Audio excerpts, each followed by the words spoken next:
kutoka Kisii, Mheshimiwa Dr.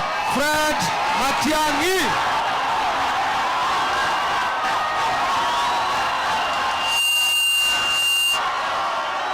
Haya, Othaya Harambee!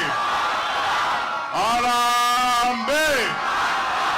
Othaya mnasemaje? Eti namna gani? Mimi hata kama nikisimamia hapo, mimi nimewapenda tayari zaidi kama mnasema. Lakini sasa tafadhali munisikize kidogo tu.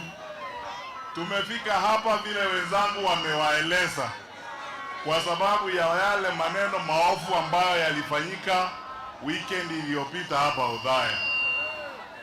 Asubuhi tukiwa kwa kanisa pale, nilisema viongozi wetu wa kanisa, hawa ndugu zetu ambao ni viongozi wako kwa serikali, wakati walikuwa wanatafuta kura, waliingia kwa serikali, walikuwa kila siku wanabeba mambo huko kusema wao ni watakatifu.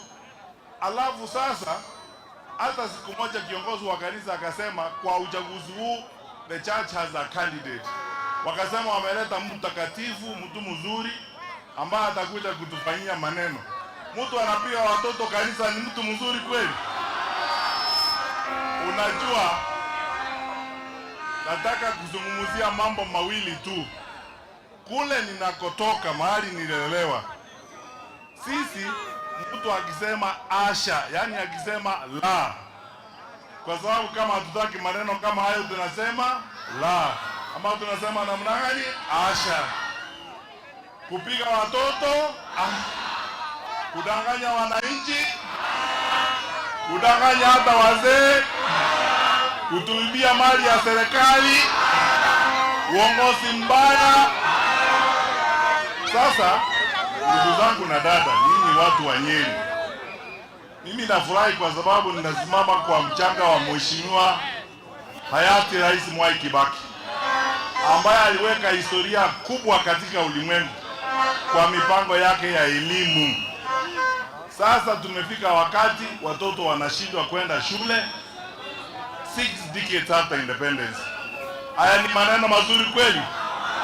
Na ni kwa sababu pesa inaporwa na serikali, watu wanalipwa kila wakati, ni kila siku watu wanabebwa kwenda State House kupewa pesa.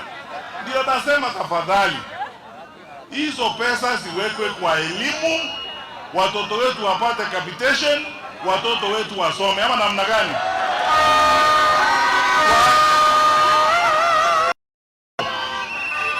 Wale viongozi wetu wa kitaifa ambao wanapenda kusema eti hatuna mpango, tuna mpango. Tupee serikali tuwaonyeshe mpango wetu ni huu.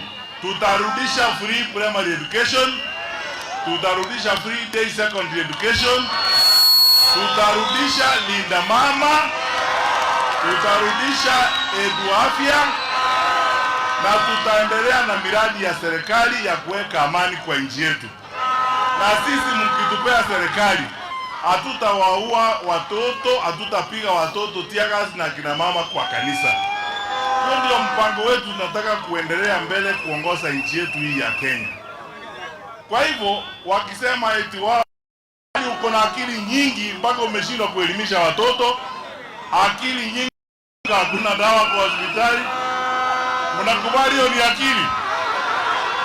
Eti akili yako na, tuko na akili nyingi sana sisi viongozi, alafu mambo inashindikana tukionyesha hivi.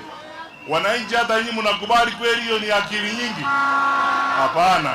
Ninawaomba tafadhali tushikane sisi wote pamoja, tusimame imara, tutetee katiba na tutetee nchi yetu ya Kenya. Na yale maneno yalikuwa yanafanywa Rigathi Gachagua last week, mpango wa hawa watu kuumiza huyu Rigathi Gachagua ni mpango wa kutuumiza sisi wote. Wanaanzia hapo, watakuja kwangu, waende kwa yule mwingine. Mtakubali maneno kama haya? Ninaungana na wengine kusema sisi tumeungana pamoja. Tunataka kuhakikisha kwamba serikali namna hiyo, kwa sababu tutakuja kwenu, tupange vile tutapanga, tuanze kujitetea. Lakini kwa sasa, hatua ya kwanza tuhakikishe kwamba tunaheshimu sheria, ndio tunafuata katiba, ndio, lakini wenzetu, viongozi wetu wa kitaifa pia nao wafuate sheria, waheshimu katiba, wahakikishe kwamba ule uhuru tuko nao. Hatuhitaji idhini ya rais kuja hapa udhaa kusalimiana na nyinyi. Tunahitaji permission ya president. Tunahitaji idhini ya rais kwenda kanisa. Hatuhitaji idhini ya mtu kwenda kanisa. Kwa hivyo Rigathi hahitaji idhini ya mtu kwenda kanisa, hahitaji idhini ya mtu yeyote kuungana na sisi na kukaa na Wakenya wengine kuongea mambo ya maendeleo ya Kenya. Kwa hivyo sisi tutazidi kukaa pamoja na tutazidi kuungana na tutatembea katika safari hii kuhakikisha kwamba majaliwa ya Mwenyezi Mungu tumepea Kenya serikali mpya mwaka ujao ambayo inajali wananchi kuliko hawa wangwana. Mnakubaliana na sisi? Serikali mpya. Asante. Asante sana. Asante sana. Na Mungu awabariki. Asante sana. Thank you. Tunaendelea vizuri. Niko na kiongozi wetu, ndugu wetu kutoka hapa Mlimani, the Honorable Justin Bidan Muturi.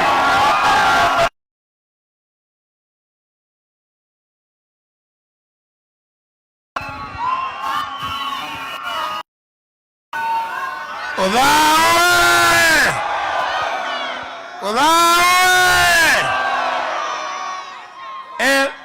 Nĩguo mumagira?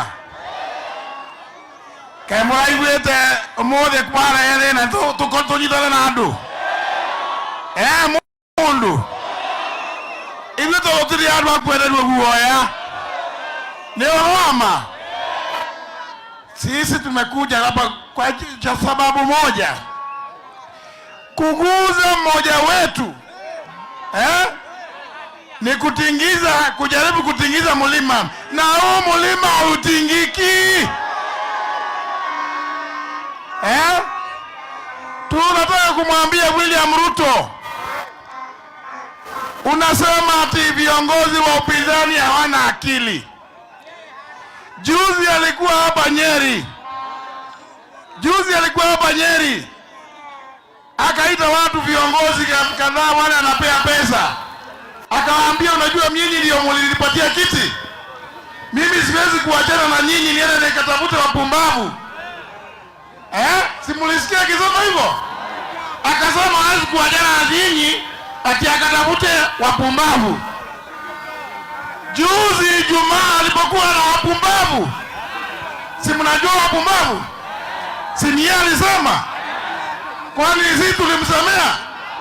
Alisema hawezi achana na sisi akatafute wapumbavu. Alafu Ijumaa alikuwa kwa wapumbavu, akaambia wapumbavu kwamba nyinyi ni watu huko na akili sana, ati siwezi muachana na mambo ya Rigathi na Kalonzo na hao wengine kwa sababu ni wajinga, hawana akili. Sasa Ruto, kwani Ruto unabeba namna gani sisi?